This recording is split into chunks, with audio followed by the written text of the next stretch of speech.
Hello friends, स्वागत है आज के इस नए वीडियो में। फ्रेंड्स, आज के इस वीडियो में हम लोग देखने वाले हैं भाषा से संबंधित टॉप 40 पीबीआई ऑब्जेक्टिव प्रश्न उत्तर को।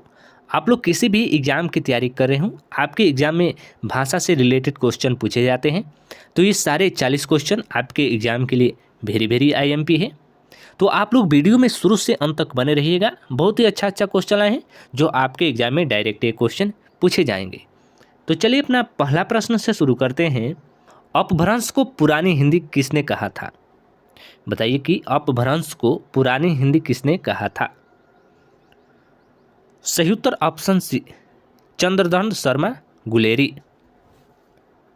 दूसरा प्रश्न, साहित्यिक अपभ्रंश को पुरानी हिंदी किसने कहा था? ऑप्शन है सही उत्तर ऑप्शन ए, आचार्य रामचंद्र शुक्ल। तीसरा प्रश्न, अपभ्रंश की उत्तरकालीन अवस्था का नाम है? पाली, प्राकृत, संस्कृत, अवहठ। सही उत्तर ऑप्शन डी, अवहठ। ऑप्शन डी इसका सही उत्तर होगा। चौथा प्रश्न, सुरसेनी अपभ्रंश से किस उपभाषा का विकास हुआ? बिहारी, राजस्थानी, बांग्ला, पंजाबी। सही उत्तर option B, Rajasthani. Option B इसका सही उत्तर होगा। पांचवा प्रश्न, अपभ्रंश को प्राकृताभास हिंदी किसने कहा है? सही उत्तर होगा ऑप्शन सी, रामचंद्र शुक्ल। छठवां प्रश्न, पंजाबी का विकास अपभ्रंश के किस रूप से हुआ है? ऑप्शन है सही उत्तर ऑप्शन डी, पैशाची। सातवां प्रश्न, अर्धमागधी अपभ्रंश से किसका विकास हुआ? ऑप्शन है, तो देखिए इसका सही उत्तर होगा ऑप्शन बी, पूर्वी हिंदी। आठवां प्रश्न, सिंधी भाषा का उद्भव हुआ? सही उत्तर होगा ऑप्शन ए। नौवां प्रश्न, अवधि का उद्भव किस अपभ्रंश से हुआ है? सही उत्तर option D, Ardhamagadhi. Option D इसका सही उत्तर होगा। 10वां प्रश्न, नागरी पचारणी सभा का स्थापना वर्ष है? सही उत्तर होगा ऑप्शन ए, 1893 में। 11वां प्रश्न, फोर्ट विलियम कॉलेज की स्थापना कब हुई? वेरी वेरी आईएमपी है। तो देखिए इसका सही जो उत्तर होगा ऑप्शन सी, 1800 ईस्वी में। 12वां प्रश्न, फोर्ट विलियम कॉलेज की स्थापना कहाँ हुई? बताइए कि फोर्ट विलियम कॉलेज की स्थापना कहाँ हुई? तो देखिए इसका सही जो उत्तर होगा ऑप्शन डी, कोलकाता में। कोलकाता में हुआ था। 13वां प्रश्न, संविधान सभा में हिंदी को राजभाषा बनाने का प्रस्ताव किसने रखा? वेरी वेरी आईएमपी है आपके एग्जाम की दृष्टि से। तो देखिए इसका सही उत्तर होगा ऑप्शन ए, गोपाल स्वामी अयंगर।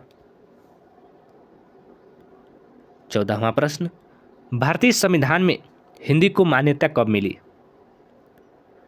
सही उत्तर होगा ऑप्शन बी, 14 सितंबर 1949 को। 15वां प्रश्न, हिंदी की उपभाषाएं कितनी हैं? 3, 4, 5, 6।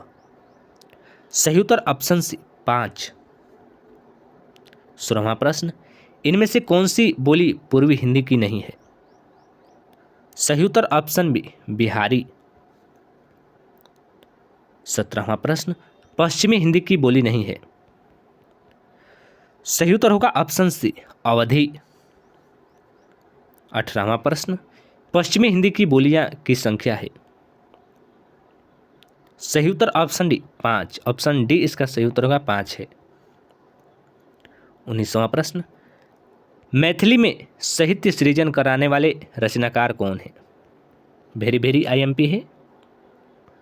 तो देखिए इसका सही जो उत्तर होगा ऑप्शन ए, विद्यापति। 20वां प्रश्न, पूर्वी राजस्थानी का एक अन्य नाम है?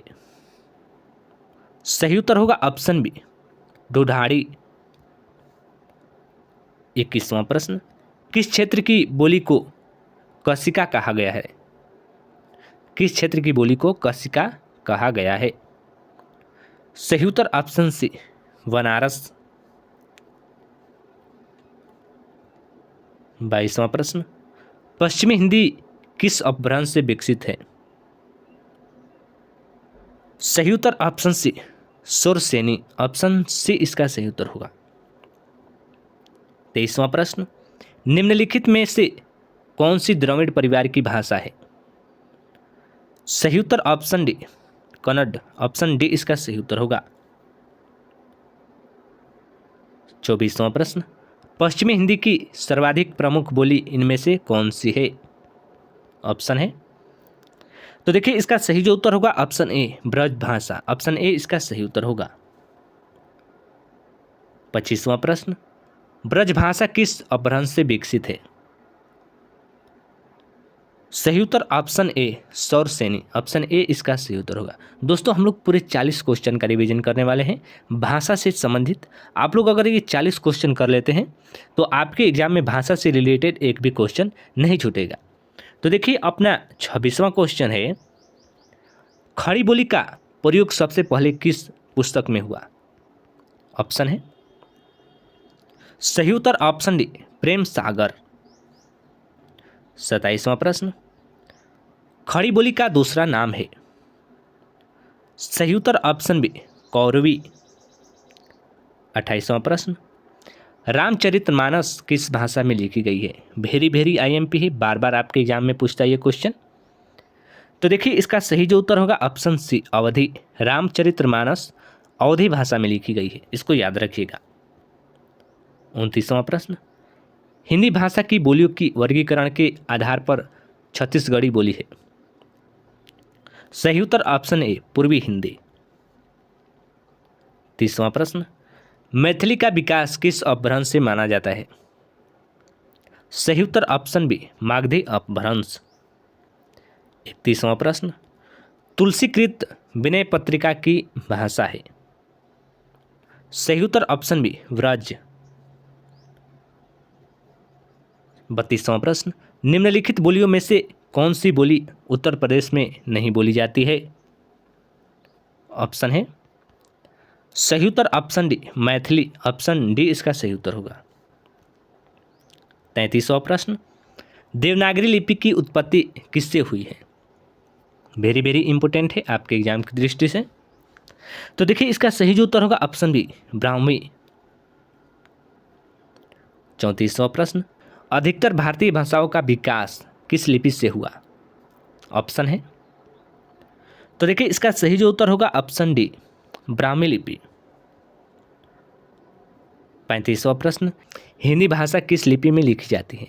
वेरी वेरी आईएमपी है आपके एग्जाम के लिए, ये लगभग सभी एग्जामों में बार बार पूछा जाता है क्वेश्चन, इसको याद रखिएगा। तो देखिए इसका सही जो उत्तर होगा ऑप्शन ए देवनागरी। 36वां प्रश्न, मॉरिशस का प्रेमचंद किसे कहा जाता है? मोस्ट इंपोर्टेंट क्वेश्चन है। तो देखिए इसका सही उत्तर होगा ऑप्शन सी अभिमन्यु अनंत। 37वां प्रश्न, 10वां विश्व हिंदी सम्मेलन वर्ष 2015 का आयोजन स्थल था? वेरी वेरी आईएमपी है। तो देखिए इसका सही उत्तर होगा ऑप्शन डी भोपाल भारत में हुआ था। 10वां विश्व हिंदी सम्मेलन 2015 में भोपाल में हुआ था, इसको याद रखिएगा। 38वां प्रश्न, लाल पसीना उपन्यास के लेखक कौन है? मोस्ट वीवीआई क्वेश्चन है। सही उत्तर होगा ऑप्शन बी अभिमन्यु अनंत। 39वां प्रश्न, इनमें से किस बोली का बिहारी हिंदी से संबंध नहीं है? सही उत्तर होगा ऑप्शन ए अवधी। 40वां प्रश्न, दोहा मूलतः किस भाषा का छंद है? सही उत्तर होगा ऑप्शन बी अपभ्रंश, ऑप्शन बी इसका राइट आंसर होगा।